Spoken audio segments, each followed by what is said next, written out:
Bonjour et bienvenue à votre Clic Info du 30 décembre 2023. Pour vous, cette semaine, nous allons vous faire une courte rétrospective en fait des actualités qui ont eu lieu en 2023.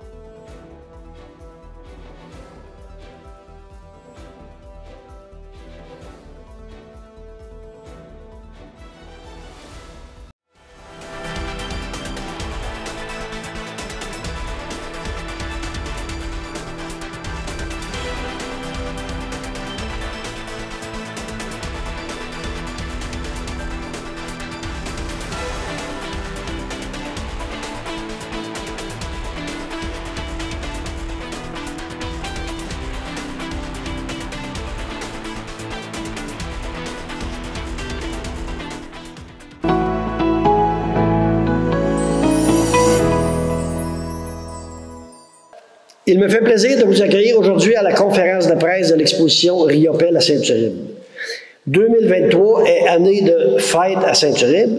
La municipalité fête en effet ses 25 ans d'existence. Les célébrations ont été nombreuses depuis le début de l'année. La population a notamment pu participer à divers événements et activités sociales visant à mettre de l'avant l'anniversaire de la municipalité. Mais les festivités prennent une ampleur exponentielle à l'occasion du projet estival que nous vous signons aujourd'hui, l'accueil à Saint-Uribe d'une exposition de calibre international mettant de l'avant un corpus inédit de l'un des plus grands artistes québécois, Jean-Paul Riopelle. Monsieur le maire, monsieur Jean-Claude Léveillé, bonjour. Jean-Claude. Bonjour, Madame Lépine, ça va bien? Oui, ça va bien. On est au déjeuner des gens d'affaires qui vient de se terminer. Alors, comment vous avez trouvé ça ce matin en 2023? On a réussi, on est bien content d'avoir autant de monde. On parlait ce matin d'environ 160, 175 qui étaient inscrits. C'est sûr qu'il y en a qui sont arrivés ce matin qui n'étaient pas inscrits, mais on est toujours heureux de les recevoir. La salle était pratiquement à pleine capacité, alors... Projets qui viennent de se terminer, lequel vous êtes le plus fier, lequel que vous dites « Ah, celui-là, oui, je l'ai abouti, j'ai réussi ». Bien, je dirais... la garderie. C'était une demande.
Comme je le disais, c'est ça, on est vraiment heureux d'être ici. En fait, c'est vraiment l'aboutissement d'un grand projet, Jonathan. Ça dépasse les prévisions du nombre de saumons attendus. On est vraiment très, très, très content de ça. Puis on a hâte de vous en faire profiter et au grand public.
Bonjour, ici Harry Sioui pour clic.wendake.tv. Nous sommes sur les plaines d'Abraham pour la journée de la vérité et réconciliation pour les Premières Nations. Une journée et activité organisée par le musée ambulant.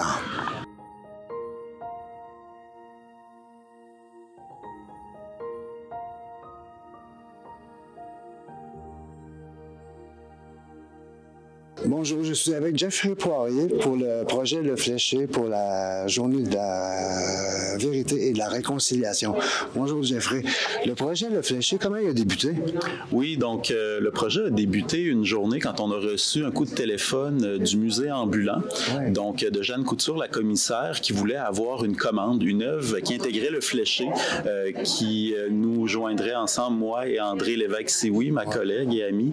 Et puis, donc on s'est mis à travailler là-dessus. Et puis, il était question vraiment d'une œuvre discours entre autochtones et allochtones, une relation dans la création pour créer cette œuvre. Puis ça prend ça pour la réconciliation, on veut dire qu'il y ait un dialogue entre allochtones et autochtones. Fait que ça représente la réconciliation, en fait, puis la guérison en même temps, j'imagine. Oui, exactement. Et puis, tout à l'heure, on parlait juste avant l'entrevue du processus aussi de cette œuvre-là qui est très méditatif, qui est très on dirait anticapitaliste. On n'est pas productif quand on fait du fléché parce que ça peut prendre 1 heure, tu sais, faire 1 pouce là, de fléché. Donc, oui, effectivement, il y a quelque chose vraiment de la méditation, de penser en dehors, tu sais, du système, puis de vraiment focusser sur quelque chose qui est plus grand que nous, prendre le temps de vivre. Et puis, c'est ça aussi, se donner le temps de réfléchir à tout ça, là. Je vois que tu as développé une passion, on dirait, pour cette coutume amérindienne. Oui, ben c'est ma collègue André Lévesque-Sioui qui m'a introduit à la technique du fléché. Et puis moi, après ça, je suis allé chercher des cours par moi-même pour apprendre des motifs, comme on peut voir en arrière de nous ici. Donc, on a le motif Assomption éclair, on a les fléchés. Il me fait grand plaisir de vous accueillir à l'Hôtel de Ville pour cette annonce concernant le terrain de l'ancienne Tapetière. Sans plus tarder, je suis heureux de vous annoncer le début des travaux préparatoires en vue de la réhabilitation de ce site. C'est la compagnie Fer et Métaux américain, AIM, représentée par sa filiale de services environnementaux, Delson AIM Incorporé, qui à leur tour ont mandaté l'entreprise Englobe Corp pour se charger des travaux de réhabilitation du terrain, correction du terrain contaminé. Les terrains de l'ancienne papeterie ont une importance historique, qui ont vu apparaître l'usine en 1912 et qui ont permis la fondation de notre ville en 1915. Vous savez, ce terrain possède un énorme potentiel de développement et nous sommes bien contents que Delson AIM Incorporé, avec l'aide de ses partenaires, prenne ce projet en main et prépare la réhabilitation de ce site. D'ailleurs, je ne peux vous mettre sous silence que l'objectif principal à long terme de l'entreprise est de redonner l'accès au fleuve aux citoyennes et citoyens. Cet objectif vient encore plus illustrer l'importance de l'arrimage et l'alignement à faire avec notre démarche de dynamisation du vieux d'un Renault, ainsi que le plan 2.0 de mise en valeur du parc régional de l'embouchure de la rivière Jacques-Cartier. Comme annoncé, je suis ici aujourd'hui pour vous présenter l'ensemble des travaux préparatoires qui sont prévus à faire sur le site dès cette année. Tout ça dans un objectif d'être en mesure de démarrer le projet de réhabilitation du projet dès le printemps de 2024. Quand on parle de travaux préparatoires, on a une première priorité évidemment au sein de AIM Delson, c'est d'aller vers la sécurisation du site. Comment on prévoit faire cette sécurisation-là? Évidemment, c'est par l'aménagement d'accès et aussi par le réaménagement de la clôture qui est déjà existante sur le pourtour du terrain, notamment le nombre de la promenade du boulevard Saint-Laurent, mais également plus bas, là, près du barrage, où il y a un accès, l'ancien accès de l'usine. Une fois que les bureaux seront mis en place, évidemment, cela va nous permettre de mobiliser non seulement du personnel, mais également de l'équipement sur place. Également, ce qui est prévu de faire, on veut procéder des travaux d'émondage et de dévégétation. On a deux objectifs premiers. Un, il faut faire la sécurisation des différents chemins d'accès. Il y a beaucoup de végétation qui a poussé les dernières années encore.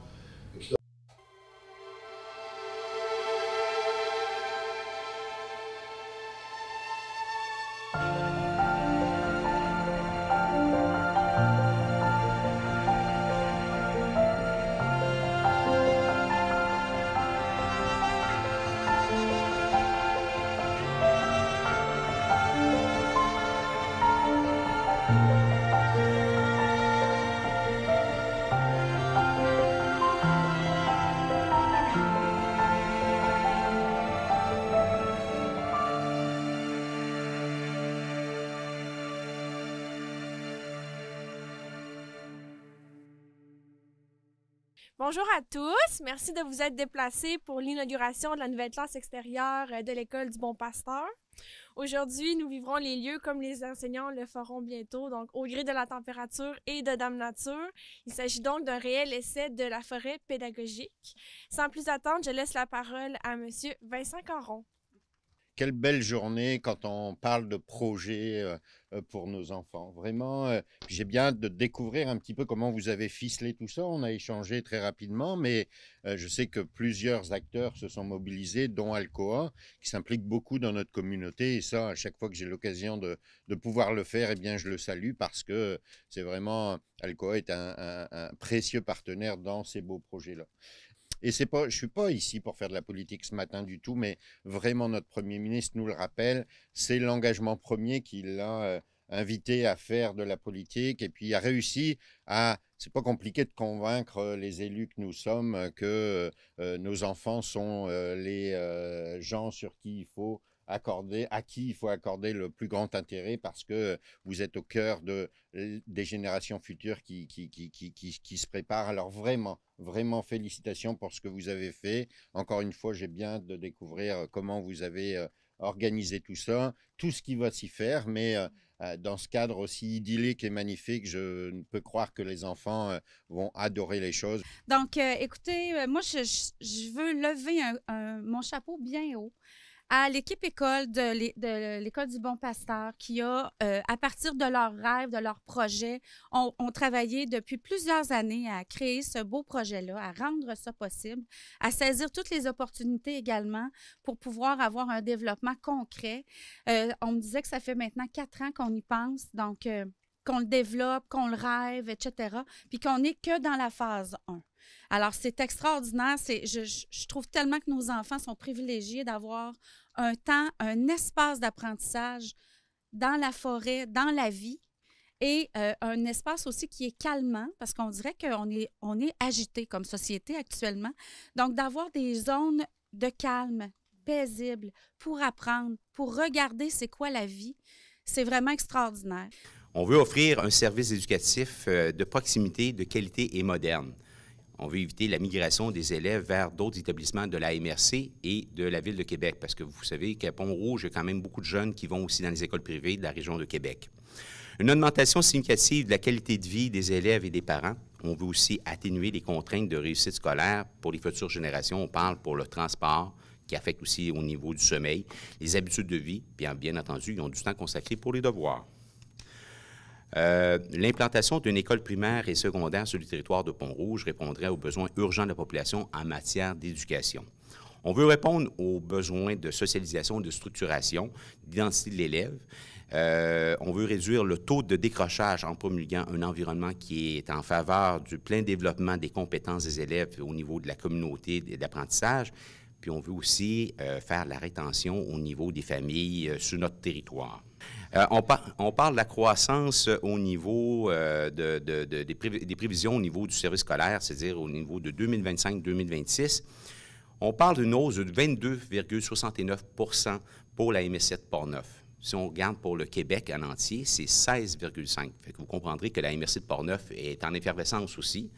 Il y a des besoins et ces besoins-là, il faut voir aussi à les combler. Il ne faut pas trop attendre non plus pour arriver à un mur à un moment donné. Le Centre de services scolaires de Portneuf confirme la nécessité de construire une nouvelle infrastructure d'enseignement secondaire sur le territoire pour soulager la pression sur les autres écoles. On parle des écoles de Donnacana, on parle de l'école de Saint-Raymond et on parle de l'école de Saint-Marc-des-Carrières.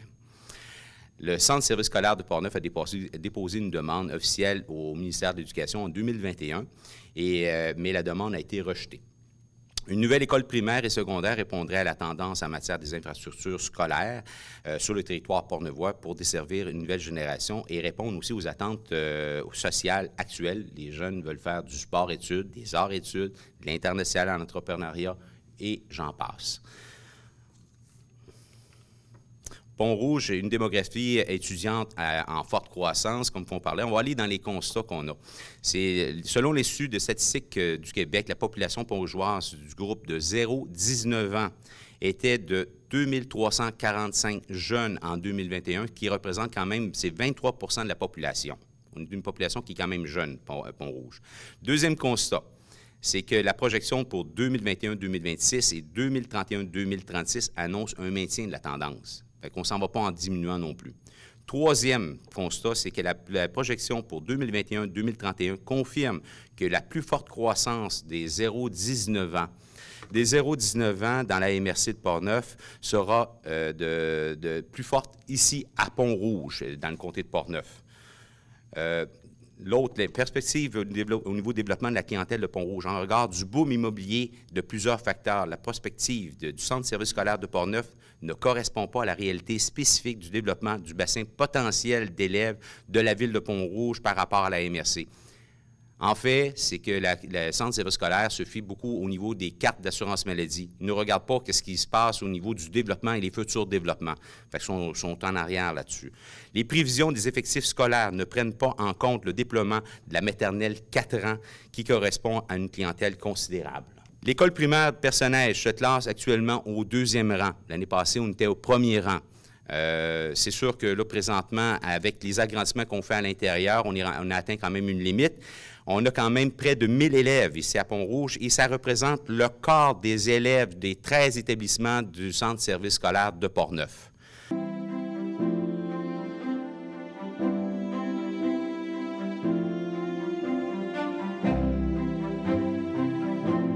Autodidacte, puis j'ai découvert mon véhicule d'expression dans l'art naïf. Puis mes grands-parents, là je change de sujet, là je tombe dans la cabane à sucre. J'adore la cabane à sucre parce que mes grands-parents, il y en avait une.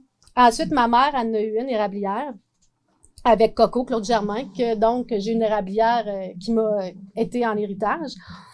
Après ça, ben sans aucun doute, eux autres, ils m'ont toutes donné la passion que j'ai pour l'érablière.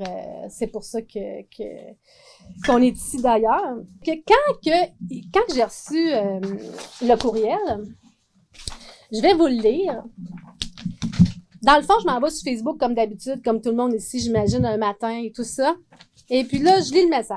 « Bonjour, Madame Genet. Vos œuvres sont superbes. Je suis graphiste pour les équipements CDL. Leader en conception et en réalisation d'équipements destinés aux producteurs acéricoles. J'ai comme projet de refaire le visuel de nos cannes de sirop d'érable et je trouve que votre style conviendrait très bien. Est-ce qu'il s'agit d'un projet qui pourrait vous intéresser? » Ah, il connaît pas la fille, là! C'est ça, j'ai dit oui tout de suite, sans hésiter, là. Ça, c'est sans aucune hésitation. Juste qui mettait les informations, fait que j'avais ça à respecter. Tout le reste, j'avais carte blanche. Que j'ai commencé quelques jours plus tard le tableau, puis ça n'a pas été trop long quand même. Quand ils l'ont présenté, je crois que c'était à l'unanimité qu'ils ont tout accepté et ça s'est enchaîné par la suite, tout s'est enchaîné. Je voulais que ça ressemble à ce que moi je vivais, tu sais, à cabane à sucre, des beaux moments, la famille, tu sais, mes grands-parents, ma mère, des amis, les parties, les enfants, tout ce qu'on a sur la canne de sirop, c'est un peu ce que moi je retrouvais quand j'étais enfant ou même à cette heure encore. Écoute, des parties, on en fait, on mange la tire, et tout ça. Puis c'est ça, la boîte de conserve, la canne de sirop, est sortie à l'automne 2022 pour le printemps 2023. Et là, un autre courriel. Le 1er juillet, Patricia Giguère, une fille de Chambly, qui demeure depuis 13 ans en Australie. Elle se promène avec sa crêperie mobile. Ça fait depuis 10 ans. Cette année, elle veut ouvrir une crêperie pour continuer son aventure d'un crêpe. Fait qu'elle m'a contactée, là vous allez voir, je m'en viens, là. Elle m'a contactée après avoir fait des recherches sur Internet pour trouver des produits qui pourraient bien représenter une scène québécoise de cabane à sucre. Fait qu'elle est tombée, évidemment, sur mes peintures d'or naïf, puis c'était parfait pour elle. Donc, elle veut intégrer et partager l'histoire de la culture du Québec à travers ses crêpes et sa crêperie, et donc le sirop d'érable est en vedette. Ce qu'elle me dit, c'est que elle va expliquer comment ça marche, l'érablière ici au Québec, dans sa crêperie. Fait que ça va être décoré des choses du Québec qui ont rapport avec la sériculture, dont elle m'a choisi. Fait que j'étais très fière de ça. L'érablière, il faut pas perdre non plus que dans l'ancien temps, là, nos grands-parents puis nos arrière-grands-parents et tout ça, écoute, ça devait être quelque chose, là, faire ça dans ce temps-là, là, en raquette dans le bois, puis il n'y avait même pas de cabane, il n'y avait même pas d'outils comme on a aujourd'hui. Fait que je trouve ça vraiment important de garder en mémoire tout ce travail-là d'érablière de nos grands-parents, des arrière-grands-parents, tout ça. Puis, moi, ça fait plusieurs années que je ramasse du matériel séricole, chalumeau, différents outils, des moules à sucre, des palettes, de la correspondance, des livres, peu importe. Et puis en 2015, elle avait décidé de réunir ça dans un livre, qui est celui-là. Et puis de fil en aiguille, le livre a été distribué par différents vendeurs, entre autres Équipements Lapierre. Et puis M. Thomas en a acheté un des Équipements Lapierre. Suite à ça, il m'a envoyé un email pour me dire qu'il avait acheté mon livre. Donc, moi, je ne connaissais pas ce monsieur-là. Voici maintenant pour vous les actualités de la semaine. Monsieur Étienne Drapeau, chanteur, compositeur, interprète, annonce qu'il s'arrêtera en fait à Saint-Raymond au centre multifonctionnel le 22 mars. Les billets sont déjà en vente. Ensuite, vous avez La Licorne qui est la maison des jeunes pour les 50 ans et plus. Ça se situe au 152 rue Notre-Dame à Donnacona. Ils vous invitent à s'inscrire en fait à leur programmation d'hiver. Vous pourrez le faire entre le 9 et le 17 janvier prochain. Il y a différents cours qui vous sont offerts, dont celui du cours d'anglais. Le cours d'anglais qui est une initiation interactive, conviviale et amusante à la langue anglaise. Le cours va en fait se concentrer sur les bases essentielles de cette langue, ainsi que le développement de vos compétences courantes pour la conversation quotidienne. Les cours auront lieu le mercredi après-midi et le mercredi matin. C'est d'une durée de 12 semaines et vous devez vous inscrire à La Licorne elle-même. Vous avez aussi un club de cartes, l'Espace Café, qui va ouvrir ses portes aux joueurs, autant débutants qu'expérimentés. Alors, c'est pour vous offrir en fait le plaisir de vous amuser ensemble pour les 50 ans et plus. Alors, l'horaire, c'est dès le 22 janvier et vous devez vous inscrire aussi à cette activité-là à La Licorne, au 152 rue Notre-Dame.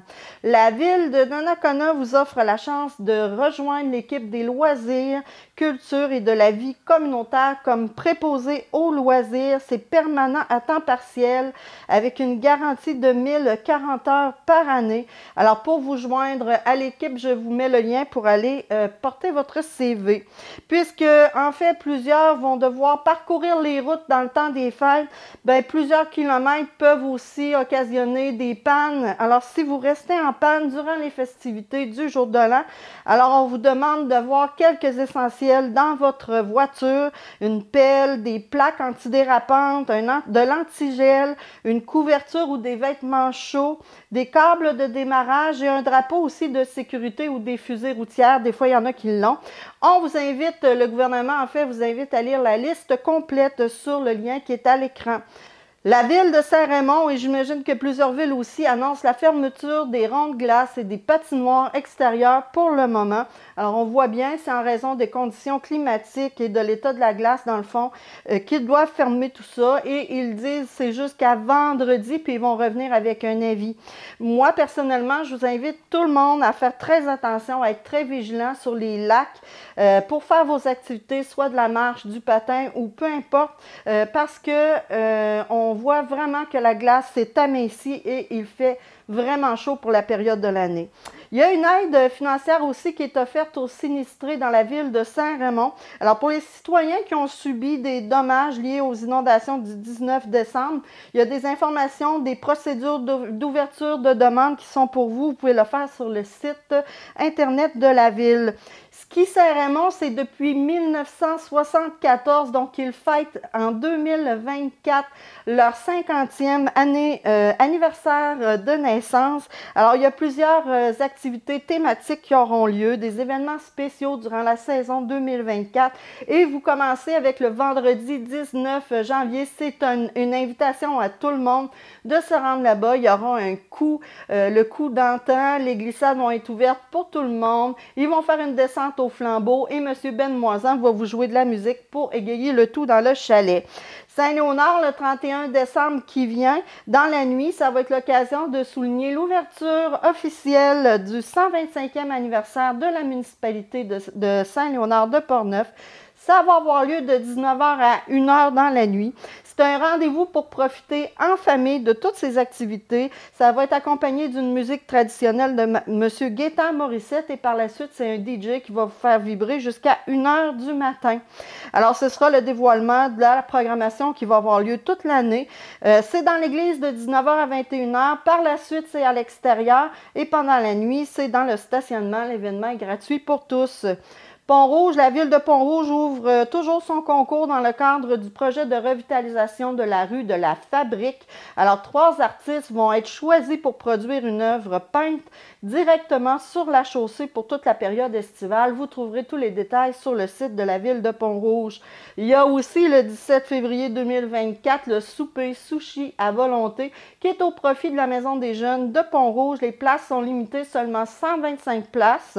Alors, ils sont très heureux de recommencer ce souper et lors de cette soirée, tous les profits vont aller à la Maison des Jeunes. Puis en plus du souper, vous aurez un service de bar, un encan et une soirée dansante. Alors chaque billet va comprendre dans le fond une entrée, sushi à volonté ainsi qu'un dessert et un café.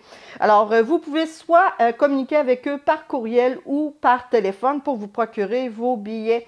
N'oubliez surtout pas aussi que la Régie régionale de gestion des matières résiduelles de Portneuf ne récoltera pas les sapins naturels de porte en porte cette année. Vous avez jusqu'au 14 janvier pour aller les porter dans vos éco-centres des municipalités ou dans vos points de dépôt de villes, municipalités, villages. Alors, on vous invite à le faire. Et si vous voulez en savoir plus, on vous invite à vous rendre sur le site de la régieverte.ca. Alors, merci à tous d'avoir été présents lors de cette année 2023 qui a été vraiment rebondissante, on peut le dire. Merci tout le monde d'avoir suivi Clic Info jusqu'à maintenant. On vous invite à continuer à le faire. Vous pouvez le faire soit par téléphone, soit par courriel. Envoyez-nous vos choses qu'on puisse en parler. C'est gratuit. Et puis, je vous remercie beaucoup tout le monde chaleureusement d'avoir été présent dans ma vie. Et surtout, l'équipe vous souhaite de joyeuses fêtes et une belle année 2024. Merci beaucoup tout le monde. Alors, on se revoit en 2024.